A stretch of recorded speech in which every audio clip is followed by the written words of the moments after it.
మా మనవడి పేరు మీద అర్చన చేయించండి. నామదేవయ్యా? రాజుల సుకుమార్, తండ్రి శ్రీనివాస్, తల్లి కృష్ణవేణి. కృష్ణవేణి కొడుకా?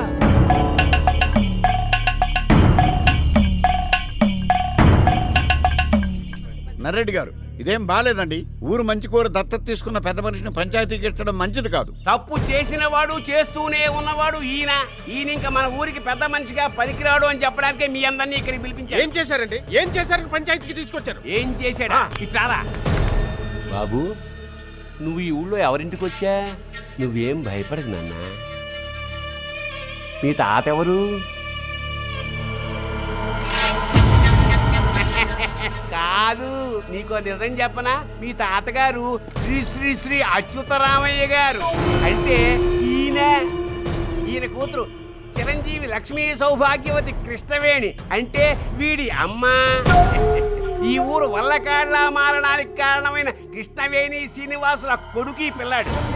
ఈ సంగతి తెలిస్తే జనం కాండ్రించి ఉమ్మేస్తారని పద్యాల గోపాలం మనవడని అబద్ధం చెప్పి ఇంటికి ఆహ్వానించాడు ఈ పెద్ద మనిషి. పిల్లాడి గురించి ఊరి జనం ఇబ్బంది పడకూడదని, ఊరి జనం వల్ల పిల్లాడికి ఏ హాని జరగకూడదని ఇలా చేశాను నర్రెడ్డి. ఏం పెద్ద మనిషి అయ్యా నువ్వు? పాపం పసిపిల్లాడికి కూడా అబద్ధం చెప్పావు. ఎరా ఇప్పుడు చెప్పు, ఇలాంటి పెద్ద మనిషికి ఈ ఊరు బాగు చేయండి అని అప్పగించచ్చా? అప్పగించమంటావా?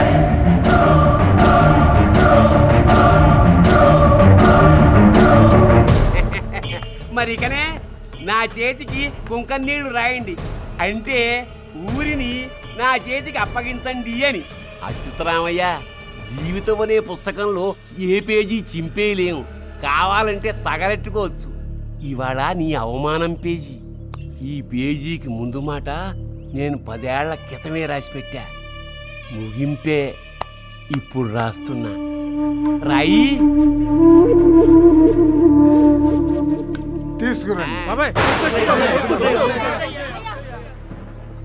ఒక పాలపెట్ట తేనెటీగతో అందట, నువ్వు ఎంతో కష్టపడి కూడబెట్టిన తేనెంతా ఈ మనుషులు ఒక్క క్షణంలోనే మాయం చేస్తున్నారు కదా, నీకు బాధ కలగదా అని.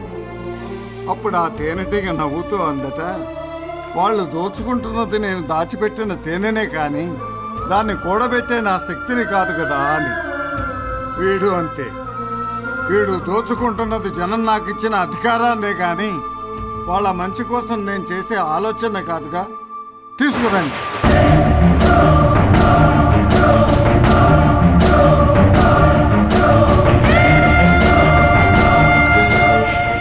బాబు, మీ అమ్మ తీసిన దెబ్బ కంటే నువ్వు కొట్టిన దెబ్బతో మీ తాతయ్య ఇంకెప్పటికీ కోలుకోలేకపోయారు. అవమానం నీకు జరిగిందనుకున్నావు, కానీ అన్ని ఆశలు ఉడికి వాళ్ళ జీవితాలు చీకట్లోకి వెళ్ళిపోయాయి. ఇది కూడా మీ అమ్మ పెళ్లికి నరిరెడ్డి నా దగ్గర నుంచి తీసుకున్న గిఫ్ట్. తెలుసో తెలియకో మీకోసం, మీ అమ్మా నాన్నల కోసం ఈ ఊర్లో చాలా మంది ప్రాణాలు కోల్పోయారు. వీళ్ళని ఒక్కసారి ప్రేమగా పిలిస్తే నువ్వేమైనా నష్టపోతావా?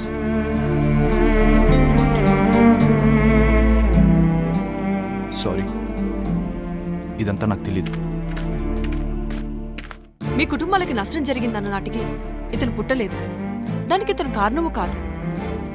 2 కుటుంబాలు కలిసి నిర్ణయించుకోవాల్సిన విషయాన్ని రోడ్డు మీదకు లాగి ఆవేశాలకు పోయింది మనం, ఆ పెద్ద మనుషులు. 20 ఏళ్ల క్రిందటి కోపాన్ని ఇతని మీద చూపించటం భావ్యమేనా? ఈ ఊరు మంచి కోరుకునే అచ్యుతరామయ్య గారి మనవడిగా ఇతర మంచి కూడా మీరు కోరుకుంటే వచ్చి తీసుకోండి. పిల్లు నాన్న, మా ఇంటికి రండి. పద.